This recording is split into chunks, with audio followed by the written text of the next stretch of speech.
ফাতিমা রাদিয়াল্লাহু তাআলা আনহা বিশ্বনবীর কলিজার টুকরা চাচাতো ভাই আলীর সাথে বিয়ে হলো। আলী যখন প্রস্তাব দিল ফাতেমার কাছে যে বলে, ও ফাতেমা রাজি আছো কিনা? চুপচাপ, কথা কয় না। বিশ্বনবী বুঝলেন রাজি, দুইজনকে বিয়ে পড়িয়ে দিলেন। বিয়ে পড়িয়ে দুইজনকে দাঁড় করিয়ে দিয়ে বিশ্বনবী ওযু করলেন। ওযু করার পরে সামান্য কিছু ওযুর পানি ছিল আলীর মাথার মধ্যে ছিটিয়ে দিলেন, বরকতের পানি। সুবহানাল্লাহ কইবেন না? সুবহানাল্লাহ। ওযু করে সাইয়েদনা আলীর মাথার মধ্যে ছিটিয়ে দিলেন আর দোয়া করে দিলেন, বারাকাল্লাহু লাকুমা ওয়া বারাকা আলাইকুমা ওয়া জামাআ বাইনাকুমা ফি খাইর। আল্লাহ তোমাদের দুইজনকে বরকত দিয়ে দাম্পত্য জীবন শুরু করার তৌফিক দান করুক। আবার দোয়া করলেন, আল্লাহুম্মা বারিক লাহুমা ফি বিনাইহিমা, ওদের সম্পর্কে বরকত দেন। ওয়া নাসালিহিমা শিবলিহিমা, ওদের গর্ভে যে সন্তান আসবে এগুলোর শ্রেষ্ঠ সন্তান বানান।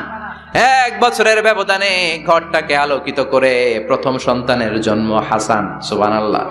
হাসান রে বিশ্বনবী এত আদর করেছেন, বিশ্বনবীর কাছ থেকে এত আদর কেউ কোনোদিন পায় নাই। হাসান রে বিশ্বনবী ডাকতেন লুকা।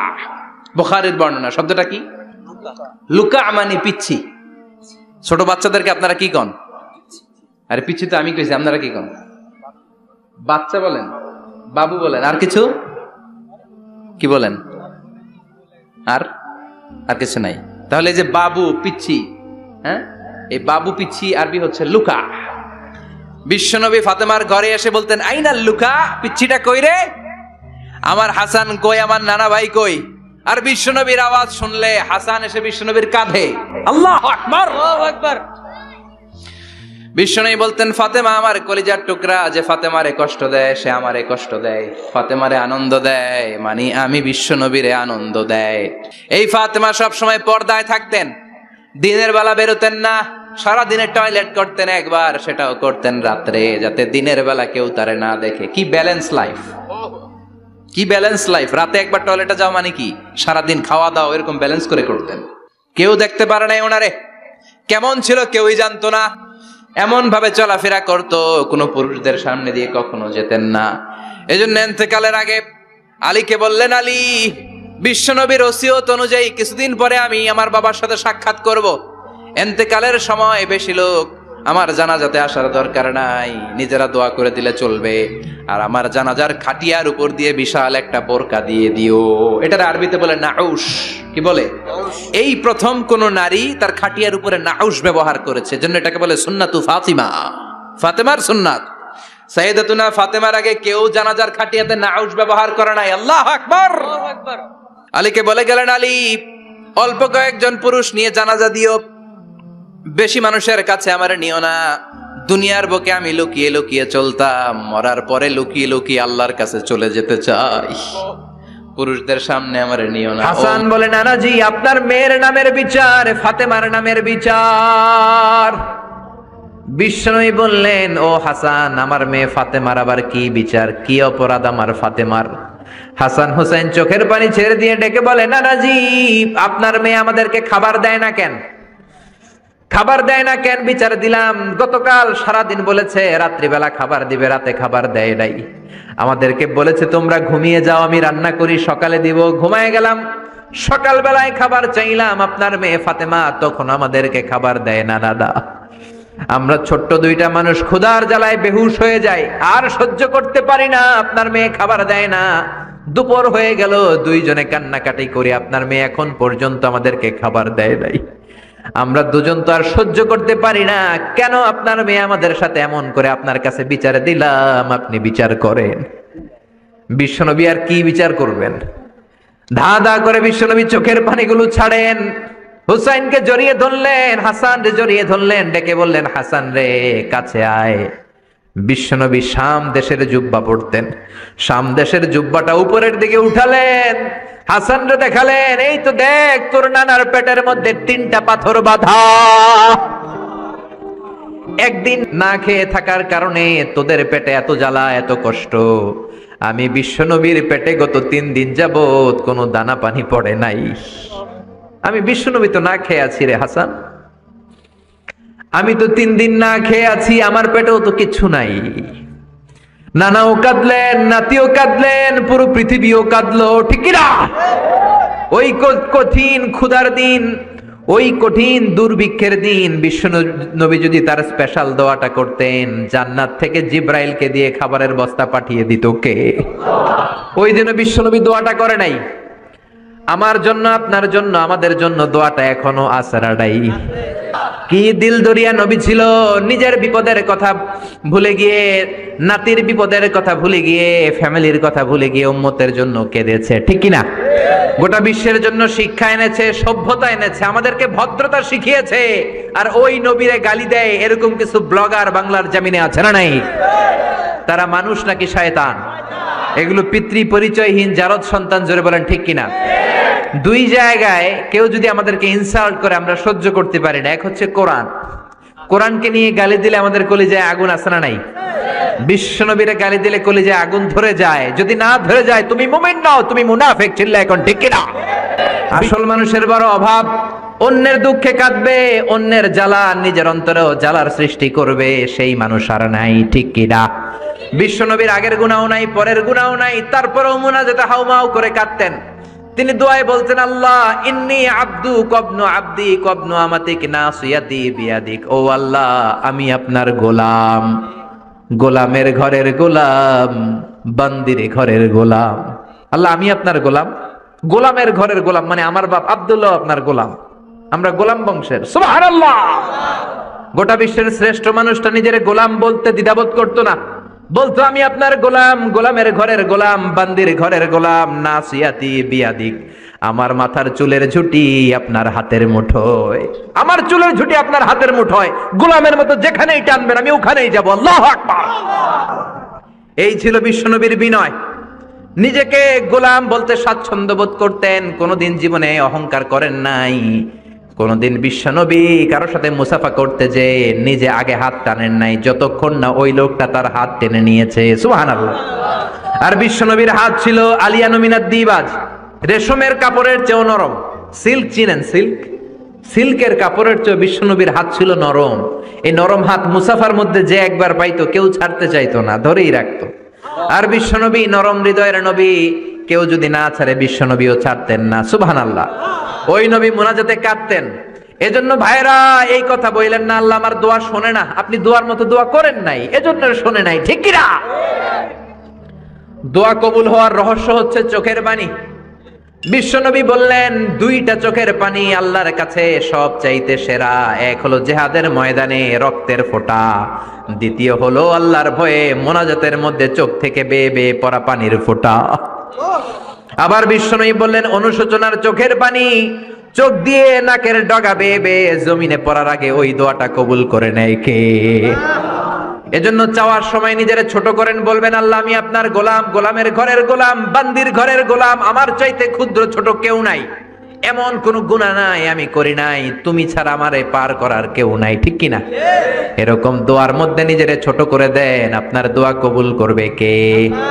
এজন্য সব সময় চাইবে একজনের কাছে, তিনি কে? একদল আছে বা এক শ্রেণীর লোক আছে, রোগে যখন পড়ে তখন আল্লাহরে ডাকে, রোগ ভালো হয়ে যায় আল্লাহরে ভুলে যায়, আছে না নাই? নির্বাচনের আগে আল্লাহরে ডাকে, নির্বাচন শেষ আল্লাহরে ভুলে যায়, আছে না নাই? সমস্যায় পড়েছে আল্লাহরে ডাকে, সমস্যা নাই আল্লাহরে ভুলে যায়, আছে না নাই? রব্বুল আলামিন বলেন স্পেশাল কিছু সময় আছে, ওই সময় দোয়া করলে দোয়া কবুল করে নেয় কে? আল্লাহ। তাহাজ্জুদের সময় দোয়া করবেন, ওয়া মিনাল লাইলি ফাতাহাজ্জাদ বিহি নাফিলাতান লাকা আসা আইয়াবআসাকা রাব্বুকা মাকামাম মাহমুদা। তাহাজ্জুদের নামাজ পড়লে আপনার মর্যাদা বাড়ায় দিবে কে? আল্লাহ। এখন হুজুর আমরা তো ফজরই পড়ি না, তাহাজ্জুদ কখন পড়মু? তাহাজ্জুদ তো তাদের যারা ফজর পড়ে, ঠিক কি না? ফজরই তো পড়ে না, তাহাজ্জুদ কখন? ফজরের সময় মসজিদের বেহাল দশা। ফজরের সময় যত মসজিদে নামাজ পড়লাম খালি মুরব্বি চাচাদেরকে পাওয়া যায়, ইয়াং ছেলেরা নাই। ফজরের নামাজ মুরব্বিদের জন্য নয়, ফজরের নামাজ তোমাদের মতো ইয়াংস্টার যারা আছো তাদের জন্য, ঠিক কি না? এই যৌবন বয়সের ইবাদত আল্লাহর কাছে সবচাইতে প্রিয়। খেয়াল করে বোঝার চেষ্টা করো, যুবক বয়সে যদি গভর্নমেন্ট সার্ভিস করো, বার্ধক্যে উপনীত হলে পেনশন আছে না নাই? অনুরূপ ভাবে যুবক বয়সে যদি ইবাদত করো, বার্ধক্য অবস্থায় ইবাদত করতে না পারলেও পেনশনের হিসাবে তোমার আমলনামায় সওয়াব দিয়ে দিবে কে? এজন্য যুবক বয়সের ইবাদত আল্লাহর কাছে প্রিয়। মসজিদ তখন ধরে যখন আর কাজ করার সুযোগ নাই। মসজিদে তখন যায় যখন কেউ চাকরিতে নেয় না। মসজিদে তখন যায় যখন ঘরের কেউ তার সাথে কথা বলতে চায় না, মানে বয়স হয়ে গেছে 70। তখন দাড়ি রাখে যখন শেভ করতে গেলে হয় গাল কাটবে নয় ব্লেড ভাঙবে, ঠিক না? এজন্য যুবক বয়সে মসজিদে যাও, এখন তোমাদের রক্ত গরম, যা চাও তোমরা তাই করতে পারো। যেই মুরব্বী বাবাদের দাড়িগুলো পাকা হয়ে গিয়েছে তারাও তোমাদের মতো ওই বয়সটা পার করে এসেছে, ঠিক কি না? দুদিনের দুনিয়া, অল্প কয়েকটা বছরের ব্যবধানেই তোমার চুলো পাকতে শুরু করবে, তোমার এই রক্ত গরম শরীরটাও ঠান্ডা হয়ে যাবে, তোমার আশেপাশে আর কেউ ঘুরবে না, কেউ তোমারে ডাকবে না, কেউ তোমারে গুনবে না। চিল্লায় বলেন ঠিক কি না? এজন্য কিয়ামতের দিন বিশ্বনবী বলেন, বনি আদম 5টা প্রশ্নের উত্তর না দিয়ে কেউ পা নাড়াতে পারবে না। এর মধ্যে একটা প্রশ্ন হলো, যৌবন বয়সটা তুমি কেমন কাজে লাগিয়েছো? যৌবন বয়সে কি ইসলামের পক্ষে স্লোগান দিয়েছো নাকি রাম আর বামপন্থীদের দলে গিয়েছো, ঠিক কি না? যৌবন বয়সে কি তাফসির মাহফিলে গিয়েছো নাকি মমতাজের গানের কনসার্টে গিয়েছো? যৌবন অবস্থায় তুমি কি কোরআনের অর্থ পড়েছো, ইসলামী সাহিত্য পড়েছো নাকি চটি বই পড়েছো, ঠিক কিনা? পাই টু পাই কিয়ামতের দিন জিজ্ঞেস করবে কে? আল্লাহ। চিল্লায় বলেন কে? আল্লাহ। এজন্য তাহাজ্জুদের অভ্যাস করেন। যারা তাহাজ্জুদ পড়ে তাদের চেহারায় একটা আলাদা গ্লেস আছে। লোকটা কালো হলেও, যদি কালো রঙের লোক হয়, একটা গ্লেস আছে। আমার অনেক কালো বন্ধু আছে। আমি মিশরে পড়েছি, students of more than 100 nationalities, we used to study, stay and dwell in the same place. 100টারও বেশি দেশের ছাত্র থাকতাম। আমার অনেক আফ্রিকান বন্ধু ছিল, কুচকুচে কালো, তেল তেলে, কিন্তু কালো হলো চেহারা একটা সৌন্দর্য আছে না নাই? এজন্য কালো মানুষও যদি তাহাজ্জুদ পড়ে চেহারায় নূর বাড়িয়ে দিবে কে? 2 নম্বরে হলো আযান আর ইকামতের মাঝখানে যদি দোয়া করে, ওই দোয়া কবুল করে কে? এটা অনেকে জানে না। আযান দিয়েছে, মসজিদে গিয়েছে, সুন্নত নামাজ পড়ে বসে আছে, কখন ইকামত হবে, আরো 5 মিনিট বাকি, মাথা চুলকায়, আছে না নাই? মোবাইল টেপাটেপি করে, ফেসবুকিং করে, ঘড়ির দিকে তাকায় আছে, ঘড়ির কাঁটাও ঘুরে, ওর মাথাও ঘুরে, আছে না নাই? তো বসে থাকবা কেন তুমি? 5 মিনিট সময় আছে, চাইতে হবে কার কাছে? বাজারে যাওয়ার সময় যেমনি আপনি লিস্ট করে নিয়ে যান, এটা লাগবে ওটা লাগবে, মসজিদে যাওয়ার সময় মোবাইলের টুকি নিয়ে যান, কাগজের টুকি নিয়ে যান। আল্লাহ আমার সুন্দরী বউ লাগবে, বউ দাও, দিবে কে? এই বেটা, দিবে কে? নেককার বিবি লাগবে, দিবে কে? গোল্ডেন এ প্লাস পেতে চাই, দিবে কে? উমরা করতে চাই, পাসপোর্টে ভিসা লাগে না, ভিসা করে দিবে কে?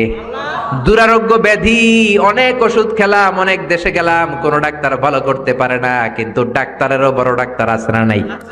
কেউ যেটা পারে না, পারে কে? আযান ইকামতের মাঝখানে দোয়া আল্লাহ ফেরায় না। হাদিসে এসেছে, দুআউ লা ইরাদ্দু বাইনাল আযানি ওয়াল ইকামা।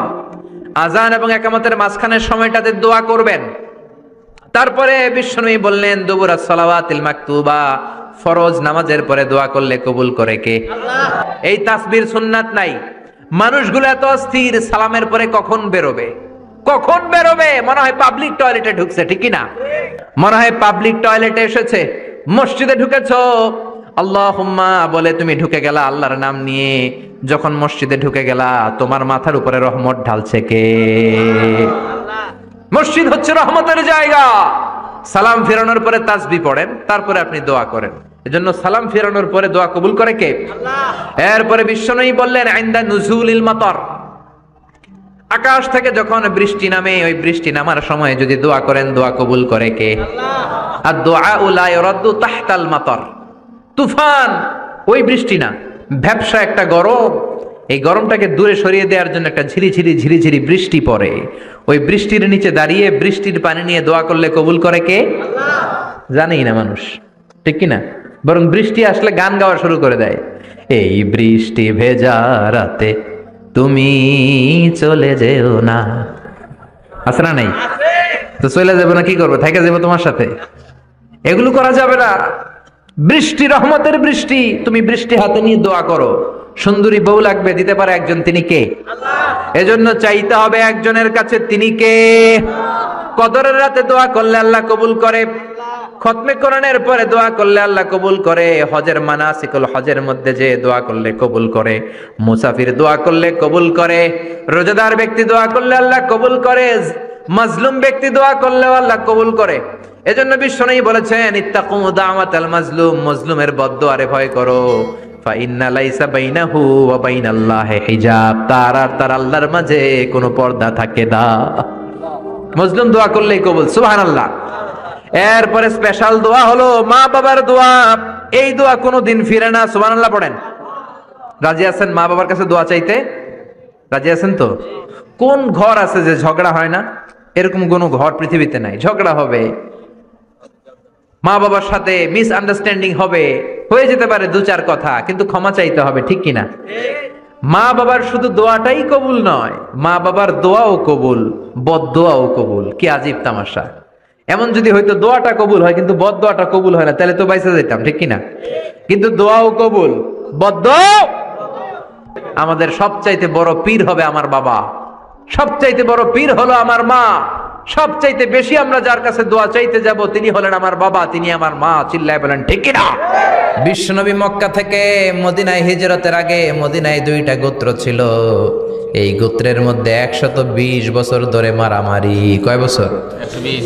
কেউ এই মারামারিটা বন্ধ করতে পারে না। গোত্র দুইটার নাম হচ্ছে আউস আর খাজরাজ। আউস খাজরাজের মারামারি। বাবা মরে যাওয়ার সময় ছেলেরা ওসিয়ত করা যায়, নসিহত করা যায়, বাবারে আমারে কোপাইছে তুইও কোপাবি। ওই বলে আবার নাতিরে কয় আমারে মারছে তুইও মারবি। তো বংশ পরিক্রমায় মারামারি চলতেই থাকে, কেউ আর থামাইতে পারে না। বিশ্বনবী মক্কা থেকে মদিনায় হিজরত করতে এসে মদিনায় বাসাবাড়ি করে 7 দিনের মাথায় 120 বছরের মারামারি থামায় দিলেন। কি নবী ছিল! মিলায়ে দিতেন। ফাসলিহু বাইনা আখাওয়াইকুম, ভাইয়ে ভাইয়ে মারামারি লাগলে মিলায়ে দাও। স্বামী স্ত্রীর ঝগড়া হলে মিলায়ে দিবেন। এজন্য মায়েরা, বোনেরা, বিশ্বনবী বলেছেন তাকফুরনাল আশিরা, মেয়েদের সবচেয়ে বড় একটা সমস্যা হচ্ছে স্বামীর নাশুকরি করে। স্বামী দিতে পারলে ভালো, দিতে না পারলে কয় তুমি আমার জীবনে কিচ্ছু দাও নাই। এরকম আছে না নাই? স্বামী আর স্ত্রী বানায় যেজন মিস্ত্রি সে বড় আজব কারিগর, ঠিক কিনা? এজন্য এই সম্পর্কটা সাইয়েদানা আদম আর হাওয়া থেকে শুরু হয়েছে। কিয়ামত পর্যন্ত স্বামী আর স্ত্রীর এই সম্পর্কের মাধ্যমে গোটা বিশ্বটারে জারি রেখে দিয়েছে কে? তো এই জন্য নারীদের জন্য জান্নাতে যাওয়া সহজ, তারা যদি কিছু প্রসিডিউর মেনটেন করে। বিশ্বনবী বললেন কোন নারী যদি 4টা কাজ করে ওই নারীর জন্য 8টা জান্নাতের দরজা খুলে দিবে কে? আল মারআতু ইযা সাল্লাত খামসাহা সামাত শাহরাহা আতাআত বা'লাহা হাফিজাত ফুরুজাহা ফালতাদখুল মিন আইয়ি আবওয়াবিল জান্নাতি শাআত। মায়েরা ভালো করে শোনেন, যে নারী 5 ওয়াক্ত সালাত পড়বে, রমাদানের রোজা রাখবে, স্বামীর আনুগত্য করবে, লজ্জাস্থানের হেফাজত করবে, এই 4টা কাজ করলে আল্লাহ তাআলা তার জন্য 8টা জান্নাতের দরজা খুলে দিবেন। এজন্য বিশ্বনবীও কালেকশন করতেন। তো বিশ্বনবী বললেন মহিলারা বেশি বেশি দান করো। এই কথা শোনার পরে মহিলারা দান করা শুরু করলো। কেউ নাকের ফুল, কেউ কানের দুল, কেউ হাতের বালা, কেউ পায়ের নুপুর, কেউ গলার চেইন বিশ্বনবীর হাতে জিহাদের জন্য দান করতে শুরু করলেন। বিশ্বনবীর হাত কয়টা? একটা বলে দুইটা। তো 2 হাতে বিশ্বনবী আর কয়টা নেবেন? আর নিতে পারে না। বেলালরে বললেন বেলাল তোমার চাদরটা নিয়ে আস। বেলাল এরকম চাদর নিয়ে ধরলেন। বিশ্বনবী কালেকশনের ওয়াজ শুরু করলেন আর বেলাল কালেকশনের সব জিনিসপত্র গুছাতে লাগলো। কোন সুবহানাল্লাহ। এজন্য কালেকশন করাটাও সুন্নাত, তবে ওটা একটা লিমিটেশনের মধ্যে, একটা সৌন্দর্যের মধ্য দিয়ে। কিছু কিছু মাদ্রাসার ছেলে মেয়েদেরকে চাল ওঠানোর জন্য বাড়ি বাড়ি পাঠায়, আসে না নাই? এদের ছোটবেলা থেকে মানসিকতাগুলো নষ্ট করে দেওয়া হয়। কেমন করে অন্যের কাছে হাত পাতবে এটা শেখানো হয়। ইসলাম বলে আল ইয়াদুল উলিয়া খায়রুম মিন আল ইয়াদিস সুফলা, উপরের হাত নিচের হাতের চেয়ে উত্তম। যে দেয় আর যে নেয় তাদের মধ্যে সে সেরা যে দেয়। চিল্লায় কোন ঠিক কিনা? আবার ইসলাম বলে দেওয়ার সময়ও ভারসাম্য করে দিবা, দেওয়ার সময় কিপটামি করা যাবে না, আবার ঘরে যা আছে সবও দিয়ে দেওয়া যাবে না, ঠিক কিনা? বিশ্বনবীর গায়ে একবার একটা জুব্বা, কয়টা? এক ভিক্ষুক এসে বলে নবী আমার জুব্বা নাই, আমার জুব্বা দেন। দয়ার নবী, মায়ের নবী নিজের জুব্বাটা খুলে দিয়ে ওই ভিক্ষুকের হাতে তুলে দিলেন। এখন নবীর গায়ে কোনো জুব্বা নাই। বিশ্বনবী এখন ঘর থেকে বেরোতে পারে না। সাহাবারা এসে ঘরে নক করে, বিশ্বনবী বেরোতে পারে না। আল্লাহ আয়াত নাজিল করলেন ওয়াল্লাযীনা ইযা আনফাকু লাম ইউসরিফু ওয়া লাম ইয়াকতুরু ওয়া কানা বাইনা যালিকা কওয়ামা। মুমিন বান্দাদের গুণাবলী যখন দান করে কিপটামি করবে না, আবার অপচয়ও করবে না। এই আয়াত দিয়ে আল্লাহ বুঝাতে চাইলেন, নবীরে ধমক দিলেন, ও নবী 2টা জামা থাকলে একটা দিতেন, 3টা থাকলে একটা দিতেন, একটা যখন ছিল এইটা দিলেন কেন? এখন নিজে পড়বেন কি? সুবহানাল্লাহ কইবেন না? ইসলাম তো ব্যালেন্সড রে ভাই, ইসলাম ভারসাম্যপূর্ণ। ইসলামের সব বিধানগুলো আপনার সাথে স্যুট করবে, ম্যাচ করবে, এটা জীবন ঘনিষ্ঠ। ইসলামে এমন কোনো বিধান দেয়া হয় নাই যেটা আপনার খারাপ লাগবে। অন্যান্য সব ধর্মের প্রতি শ্রদ্ধা রেখেই বলি, আমার ইসলাম যে আহকাম আমাদেরকে দিয়েছে এরকম বিধান কোনো ধর্মের ভেতরে নাই। চিল্লা এখন ঠিক কিনা? এরপরে কোরআন পাহাড়ের ব্যাপারে বলেছে, ওয়াজআলনাল জিবালা আওতাদা, আমি পাহাড়গুলোরে পেরেকের মতো জমিনে ঢুকিয়ে দিয়েছি। সুবহানাল্লাহ। তাহলে পাহাড়কে আল্লাহ তাআলা পেরেকের সাথে তুলনা করলেন। কিসের সাথে? পেরেক চিনেন? সবাই চিনেন? মাতোয়াইলে আছে পেরেক? কি করে পেরেক দিয়ে? কাঠের ভিতরে ঠুকে না, দেয়ালে ঠুকে। তাহলে আল্লাহ পাহাড়গুলোর বললেন পেরেক। আচ্ছা, পেরেক যখন আমরা কাঠের ভিতরে ঢুকাই, পুরো পেরেকটা কাঠের ভিতরে ঢুকে যায়, উপরে শুধু কি থাকে? মাথাটা থাকে, ঠিক কিনা? তার মানে আমরা যে পাহাড় দেখতে পাচ্ছি এটা পাহাড়ের মাথা। পুরো পেরেক যেমনি কাঠের ভিতরে, পুরো পাহাড়টা আছে মাটির ভিতরে। চিল্লায় পড়ি আল্লাহু আকবার। জমিনে আমরা দৃশ্যমান এই পৃথিবীতে খালি চোখে যে পাহাড় দেখতে পাই, এটা আসল পাহাড় না, এটা পাহাড়ের মাথা। যেমনি পেরেক যখন কাঠের ভিতরে ঢুকে দেই, পুরো পেরেকটা কাঠের ভিতরে ঢুকে যায় কি যায় না? পেরেক নিয়ে যখন আমি হাতুড়ি দিয়ে মারলাম, পুরো পেরেকটা কই যায়? কাঠের ভিতরে, তাই না? তার মানে খালি চোখে যে পাহাড় দেখি, এটা পেরেকের মাথা যেমনি একটু দেখা যায়, এটা পাহাড়ের মাথা। আসল পাহাড় মাটির ভেতরে, উপরে যদ্দূর দেখা যায় তার কমসে কম 10 গুণ পাহাড় মাটির ভিতরে রেখে দিয়েছে কে?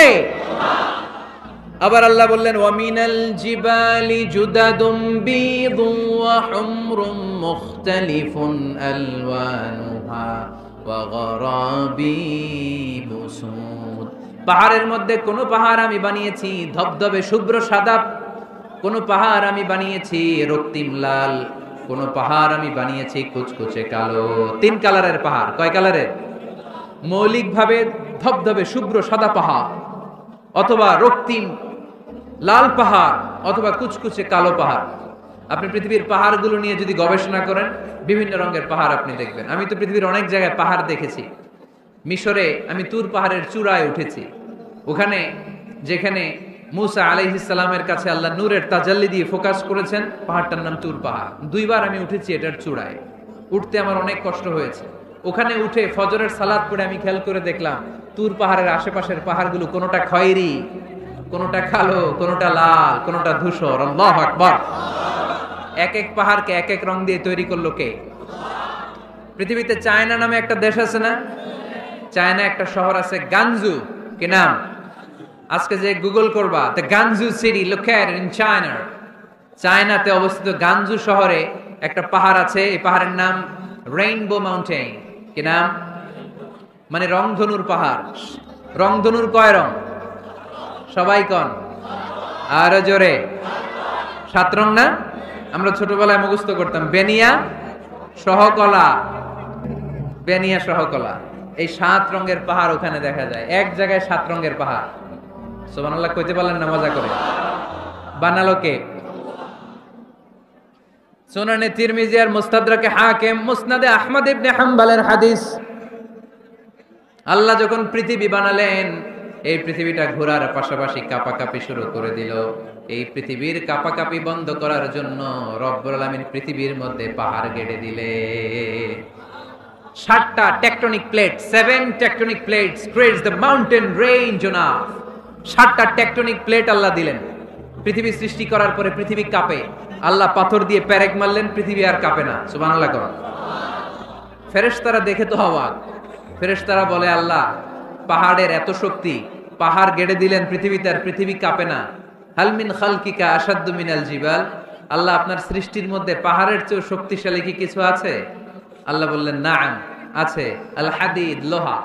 লোহা পাহাড়ের চেয়ে শক্তিশালী, কারণ লোহা পাহাড়ে মারলে পাহাড় ভেঙে যায়, ঠিক কিনা? ফেরেশতারা আরো অবাক, লোহা এত শক্তিশালী? হাল মিন খালকিকা আশাদ্দু মিনাল হাদিদ। আল্লাহ, তাহলে লোহার চেয়ে শক্তিশালী মনে হয় কিছু নাই, আছে? আল্লাহ বললেন, নাআম, আছে। আন্নার, আগুন, কারণ আগুনের মধ্যে লোহা ফেলে দিলে লোহা গলে যায়, ঠিক কিনা? ফেরেশতারা তো আরো অবাক। ফেরেশতারা বলে, তাই নাকি? আগুন এত শক্তিশালী, তো হাল মিন খালকিকা আশাদ্দু মিনান নার। আল্লাহ, আপনার সৃষ্টিতে আগুনের চেয়ে শক্তিশালী কিছু আছে? আল্লাহ বলে আছে। আলমা, পানি, কারণ আগুনের মধ্যে পানি ঢাললে আগুন পাওয়া যায়। ফেরেশতারা তো এবার আরো অবাক, পানি এত শক্তিশালী, ওই পানি গট গট গট গট করে আমরা খাই। নবী আমার যেটা খেতে বলেছেন, এটা খেলে আমাদেরকে সুস্বাস্থ্য দান করবে কে? তার মানে প্রাণীবিদ্যায় আমরা কোরআন থেকে যে তথ্য পেয়েছি, এই তথ্যের সাথে বিজ্ঞানের তথ্যের মিল আছে না নাই? কোনো অমিল আছে? কিন্তু বিজ্ঞান যদি কোনো অমিল খুঁজে পাওয়া যায়, বিজ্ঞানী বাবাজিদের কি করতে হবে? কি করতে হবে? They have to wait unless they get their final discoveries, the latest and modern invention. তাদের নতুন ইনভেনশন যতক্ষণ না আসে বসে থাকতে হবে, কারণ তোমাদের কথা ফাইনাল না। বিজ্ঞানের সবচেয়ে বড় থিওরি যে বিজ্ঞানের কোনো থিওরি ফাইনাল না, আর কোরআনের সবচেয়ে বড় থিওরি কোরআন যাই বলেছে তাই। মনে থাকবে? এজন্য কোনো কিছু যদি বিজ্ঞানী ভাইয়েরা অমিল পান, ওয়েট, বসেন, রিল্যাক্স, চা খান, ঠান্ডা মাথায় চিন্তা করেন, আরো গবেষণা করেন, যে এটা অমিল পাইছেন, গবেষণা বেশি বেশি করলে ওইটা অমিল পেয়ে যাবে, ঠিক কিনা? তারা অন্ধকারে সুন্দরী নারী পেলে ধর্ষণ করতে দেরি করে না, চিল্লায় বলো ঠিক কিনা? এই জন্য নারীদেরকে সম্মান দিয়েছে ইসলাম। সাইয়েদনা আদম আলাইহিস সালাম আর হাওয়া আলাইহিস সালামকে শয়তান জান্নাতে নেকেট করতে চেয়েছে। ওই শয়তানের মিশন দুনিয়াতে আজ আছে না নাই? আল্লাহ বললেন ওয়াত-তিনি ওয়াজ-যাইতুনি ওয়া তুরি সিনিনা ওয়া হাযাল বালাদিল আমিন। তো সূরা ৩ এর কসম কাটলো কে? ডুমুর ফলের কসম কেটেছেন। এরপর আল্লাহ বলেছেন ওয়াজ-যাইতুন, যাইতুনের কসম। যাইতুন মানে অলিভ অয়েল, যাইতুন মানে কি? Olive oil. জলপাই, বাংলায় বলে জলপাই। বাংলায় কি বলে? জলপাই। জলপাই খাইছেন আপনারা? জি। বাংলাদেশের জলপাই আর আরব দেশের জলপাইয়ের মধ্যে একটু পার্থক্য আছে। এই যাইতুন, অলিভ অয়েল বা জলপাই, এটা হিল ট্রাক্টস, পাহাড়ি এরিয়াতে জন্মায়। বিষ্ণু বলেছেন কুলু যাইত ওয়াতাহিনু, যাইতুনের তেল খাও, তেল দাও, তেল মালিশ করো। যাইতুনের তেলে আল্লাহ বরকত ঢুকায় দিয়েছে। আপনার দেহের যে ব্যাড কোলেস্টেরল লেভেল আছে এটাকে নামিয়ে ফেলবে, সুবহানাল্লাহ। যাইতুনের তেল দাড়িতে মাখবেন, চুলে মাখবেন, দাড়ি চুল সহজে পাকবে না। যৌবনকে আমরা ধরে রাখতে চাই না, তাহলে যাইতুনের তেল খাবেন। এটাকে সালাদের মধ্যে ইউজ করা যায়, সালাদে ড্রেসিং করার জন্য ইউজ করা যায়। তিন ধরনের যাইতুন আছে। একটা হচ্ছে extra virgin, less than 1% acid দিয়ে এটাকে পিউরিফাই করে। নোয়াখালীতে কোনো সুপার শপ আছে কিনা? কেনাকাটা, নোয়াখালী সুপার মার্কেট। আচ্ছা, আর কি আছে? কেনাকাটা। এই কেনাকাটা বা স্বপ্ন বা আগরা, এগুলোর ভিতরে আপনারা এই যাইতুনের তেল পাবেন। এটা খাবেন, এটা বাচ্চাদের গায়ে মালিশ করবেন।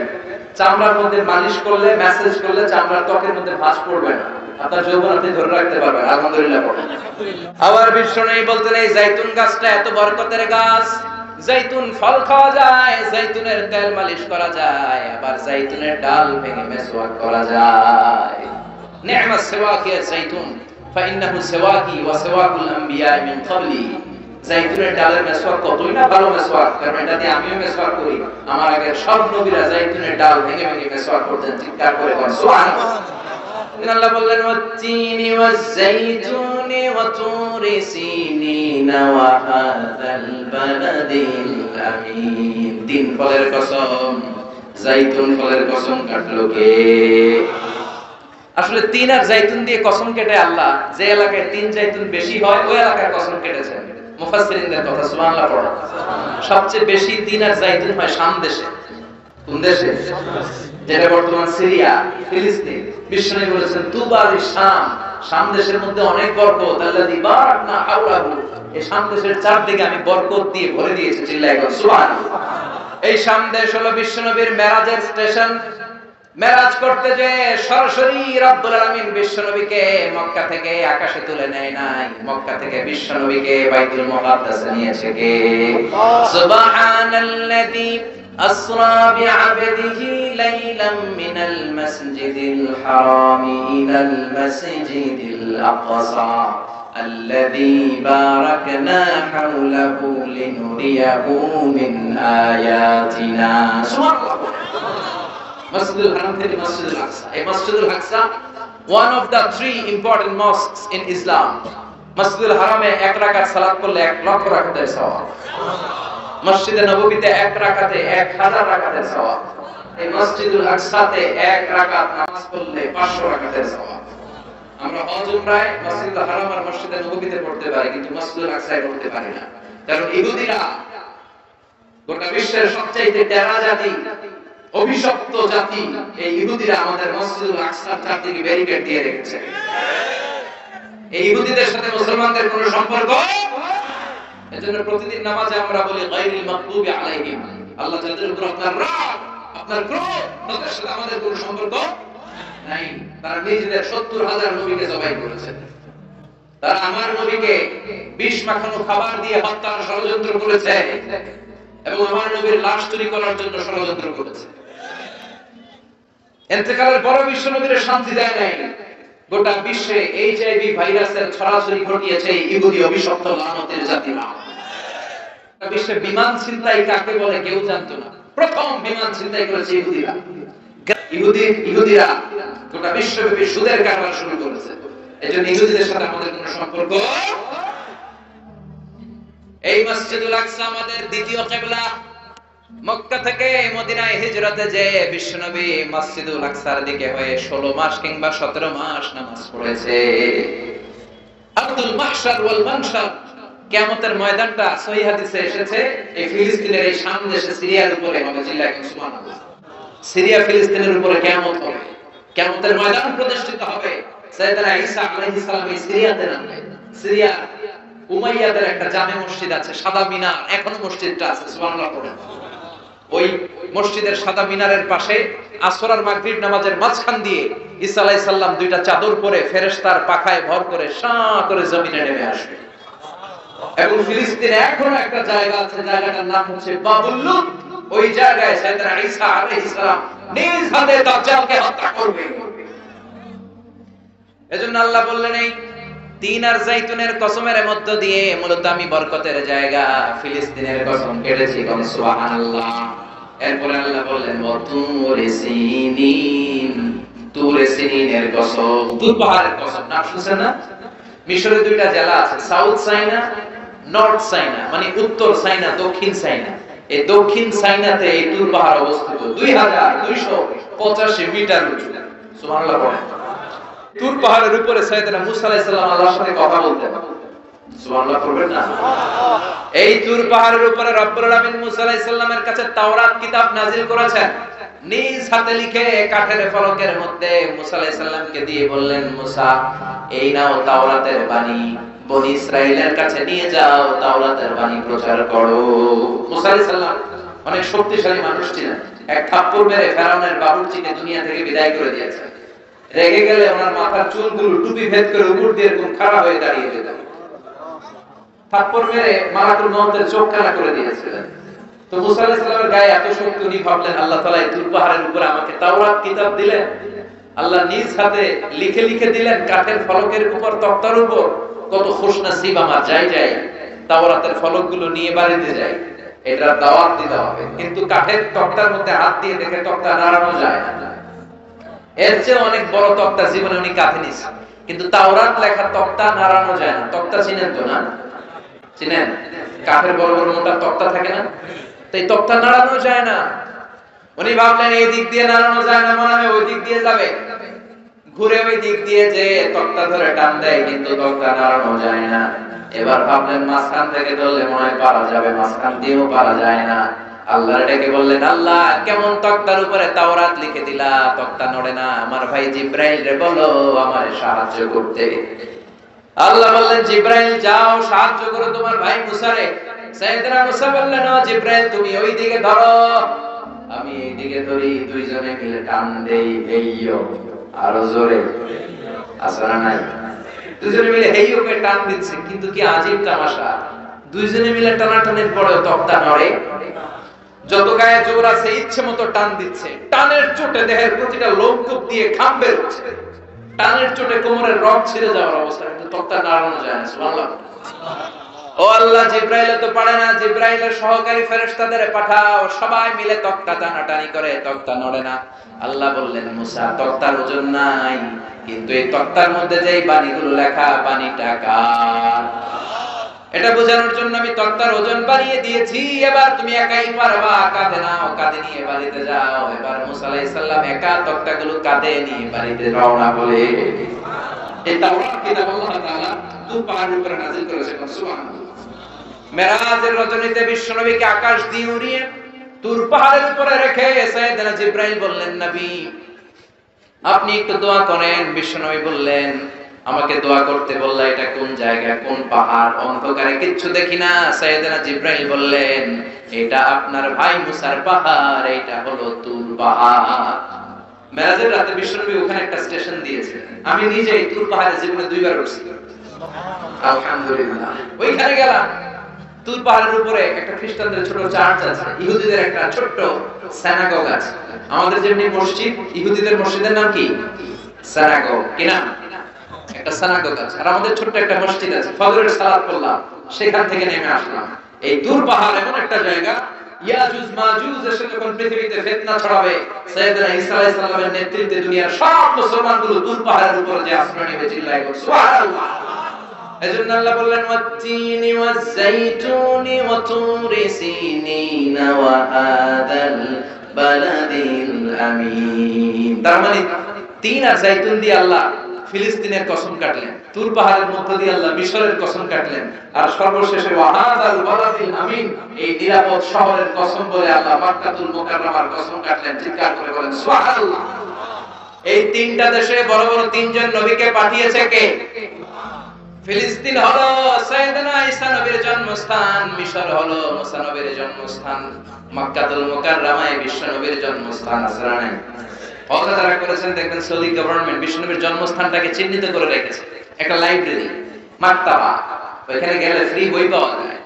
বিশ্ব নবীর জন্মস্থান, এর পাশে আবু জাহিলের জন্মস্থান। ওইখানে সৌদি সরকার টয়লেট বানায় রাখছে। বাঙালি হাজিরা জেদ্দা এয়ারপোর্টে নেমেই সবার আগে আবু জাহিলের টয়লেট করবে। সবাই বলে, আরে এই না জেদ্দা, 80 কিলো দূরে মক্কা, এরপর আপনি উমরা করবেন, হোটেলে যে বিশ্রাম নেবেন, চুল চেঁচে ফেলবেন, এরপরই না আবু জাহিলের বাড়ি। কয় না, আগে ওর বাড়িতে যাবেন, যাইয়া আইগা ভরাই দিয়ে আসুন। বিশ্ব নবীর জন্য মানুষের কত ভালোবাসা, বিশ্ব নবীর জন্য মানুষের কত মায়া, তার বিপরীতে আবু জাহিলের প্রতি ঘৃণা গোটা বিশ্বের মানুষের আছে না নাই? কারণ আবু জাহিল হলো জঙ্গি, বিশ্ব নবী হলো মুজাহিদ। ঠিক কি না?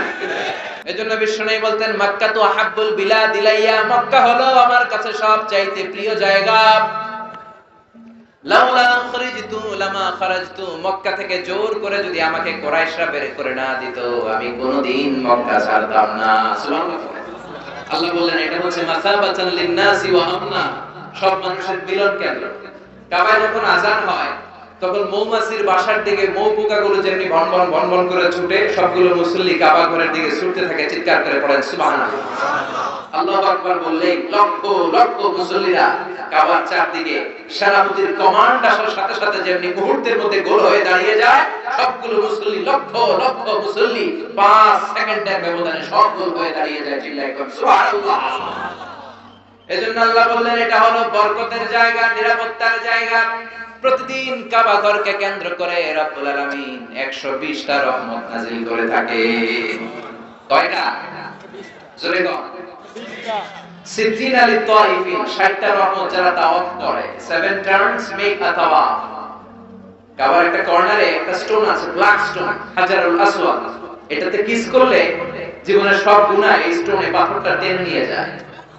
কিয়ামতের দিন আল্লাহ এই পাথরকে একটা ঠোঁট দিবে, জিহ্বা দিবে, আর 2টা চোখ দিবে, আর পাথরটাকে দাঁড় করাবে। কিয়ামতের ময়দানে পাথরটা দাঁড়িয়ে দাঁড়িয়ে বলবে, আল্লাহ, এই মুসল্লি, এই হাজী, এই উমরা পালনকারী আমাকে চুমু দিয়েছিল, এরে তুমি জাহান্নামে ঢোকাতে পারবে না।